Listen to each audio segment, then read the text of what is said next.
on s'est rendu compte que les animaux n'étaient pas niqués. En fait, on est arrivé à avoir 4 niveaux de rideau de bulles. 6 décibels en plus toutes les 2 minutes pour prévenir les mammifères marins qu'il va y avoir du bruit sous l'eau, pour commencer à créer un bruit ambiant et donc les faire sortir de la zone.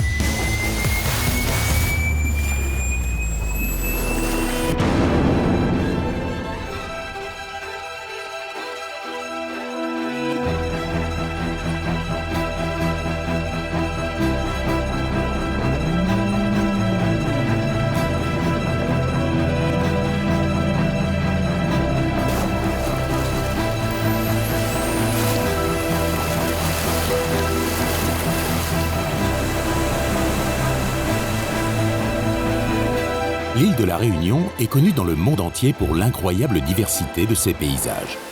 Une île à grand spectacle, une île intense, un diamant dans l'océan Indien. L'une des plus belles îles du monde selon certains classements de professionnels du voyage. Mais surtout, depuis 2010, une zone de 100 000 hectares officiellement reconnue comme patrimoine mondial par l'UNESCO. Une distinction rare et prestigieuse. Tout ceci fait de la Réunion une mosaïque d'écosystèmes et de caractéristiques paysagères remarquables.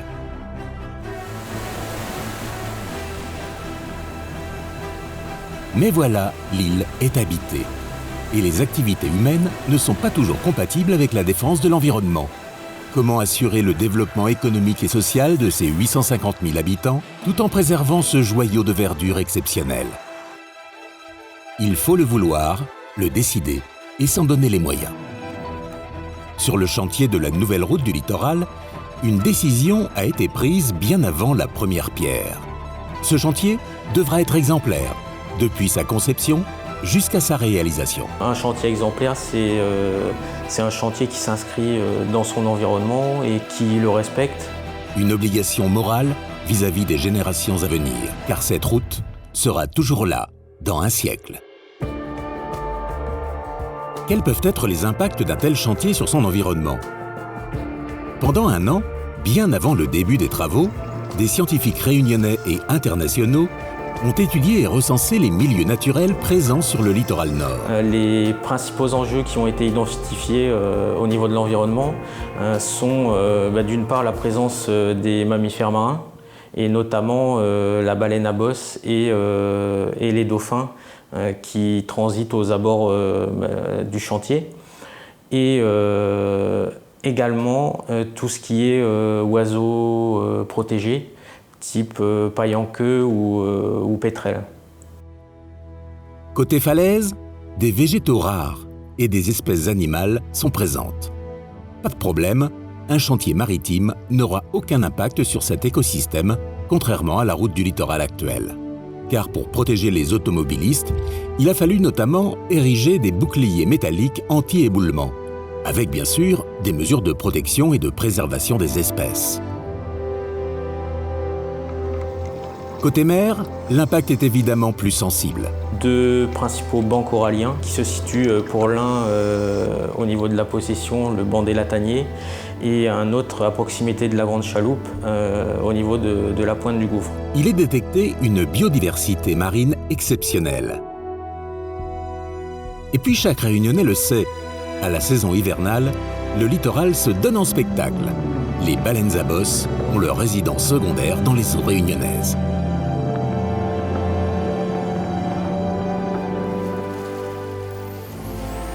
Plus discrète, une autre espèce particulièrement sensible est présente, le grand dauphin de l'Indo-Pacifique.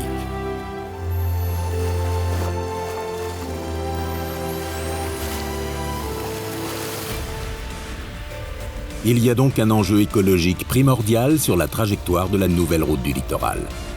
Un enjeu qui va être pris en charge dès le départ, avec des mesures draconiennes de réduction de toutes les nuisances possibles. Environ 150 mesures sont mises en œuvre. Les entreprises qui travaillent sur ce chantier n'ont pas le choix. Elles doivent obéir à des règles environnementales jamais vues auparavant. Un chantier, surtout d'une telle ampleur, est parfois bruyant. Beaucoup de machines qui roulent, qui creusent, qui déplacent des blocs rocheux.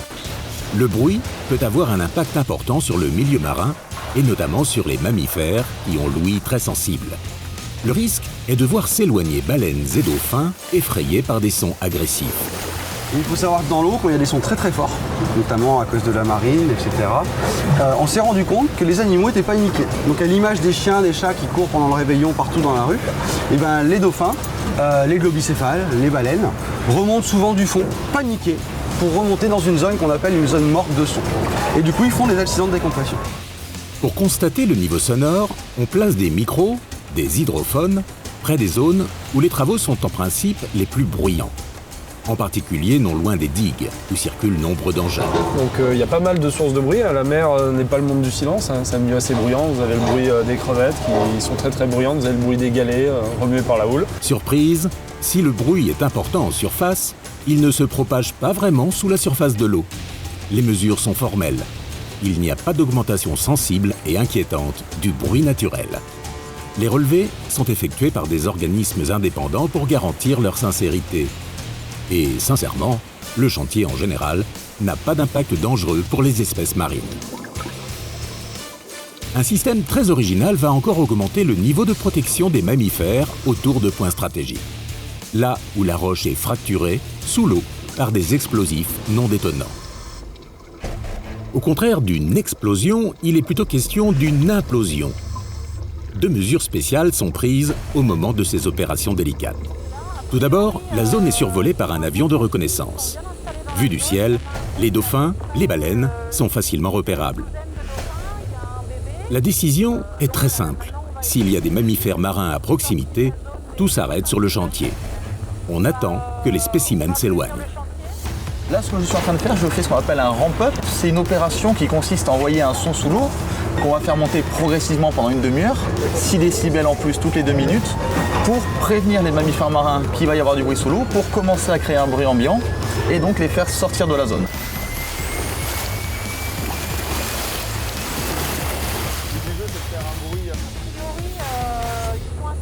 Mais la protection ne s'arrête pas là. Un système encore plus ingénieux va empêcher le bruit de se propager sous l'eau. Un rideau de bulles qui entoure le site de fracturation. Ces bulles vont constituer une barrière naturelle aux ondes sonores. Le rideau de bulles disperse le bruit, le rendant inoffensif. D'autant plus que les dauphins ont été préalablement éloignés. Si l'observation aérienne constate qu'aucune population marine à risque est encore présente, le signal est donné pour la fragmentation de la roche. Et le bruit qu'on entend n'est pas du tout celui auquel on pourrait s'attendre. On a entendu le proup. C'est ça qu'on a entendu. Donc c'est vraiment un bruit très léger. Ce système de rideau de bulles dépasse les espérances en matière de réduction sonore. Le système est d'une telle efficacité qu'il a été primé en 2017 par le ministère de la Transition énergétique et sélectionné cette année pour recevoir un prix à l'échelle européenne. En fait, les entreprises du chantier respectent des seuils de bruit parmi les plus contraignants au monde. D'ailleurs, les cétacés eux-mêmes témoignent de l'efficacité de toutes ces actions de protection. En 2017, les baleines à bosse ont été très nombreuses dans les environs du chantier. Des baleines et des baleineaux. À croire qu'elles suivent aussi l'incroyable défi. Un autre impact envisagé dès les premières heures est la pollution de l'eau. Pas seulement en mer. La production de béton, notamment en grande quantité, consomme beaucoup d'eau et peut entraîner une dégradation des nappes souterraines. Alors, l'eau en excès n'est pas rejetée, elle est canalisée et récupérée dans des bassins de filtrage. Ensuite, cette eau est réinjectée dans le circuit de fabrication. De la même façon, les déchets de béton seront récupérés et recyclés. Chez les armaturiers, les chutes de métal vont être collectées et renvoyées vers des circuits de recyclage et de reconditionnement.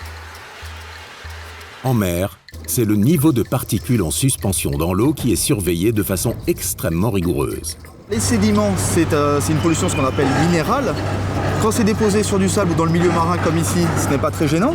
En revanche, sur un banc corallien, ça va avoir un double effet. Ça peut, d'une part, augmenter la turbidité de l'eau et empêcher la lumière de bien passer. Donc ça réduit la photosynthèse des coraux.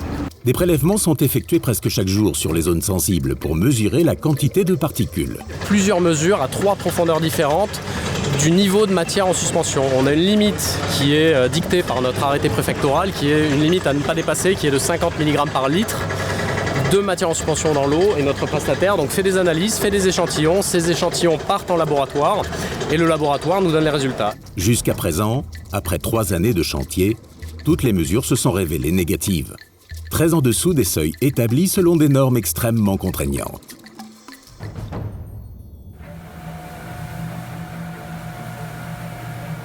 Il faudrait des heures pour énumérer toutes les mesures prises sur le chantier de la nouvelle route du littoral en faveur de la préservation de l'environnement. Un catalogue de près de 150 mesures précises, plus contraignantes que jamais pour les entreprises, les ouvriers, les machines, les process de fabrication. Mais ce n'est pas tout.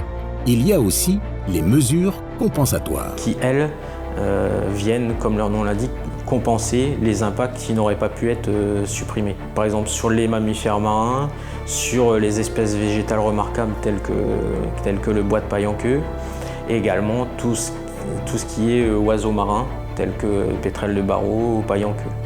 Alors il faut compenser. Autour de la pointe du gouffre, à mi-chemin environ du futur viaduc, ces écopiles se révèlent déjà efficaces pour le repeuplement des bancs de poissons. Quelques mois seulement après l'installation des piles, les poissons ont retrouvé leur tranquillité et leur zone de vie. Et ce ne sont pas les pêcheurs qui diront le contraire. L'ensemble des mesures à la fois d'évitement, de réduction, de suivi et de compensation permettent d'avoir un impact réel du chantier sur son environnement qui est bien inférieur à celui qu'on avait estimé. Prévoir, protéger, mesurer, contrôler, compenser. Une incroyable batterie de mesures en faveur de la nature, de l'environnement. Et il n'a fallu qu'une seule décision, celle de faire cohabiter le mieux possible les Réunionnais avec le joyau sur lequel ils habitent.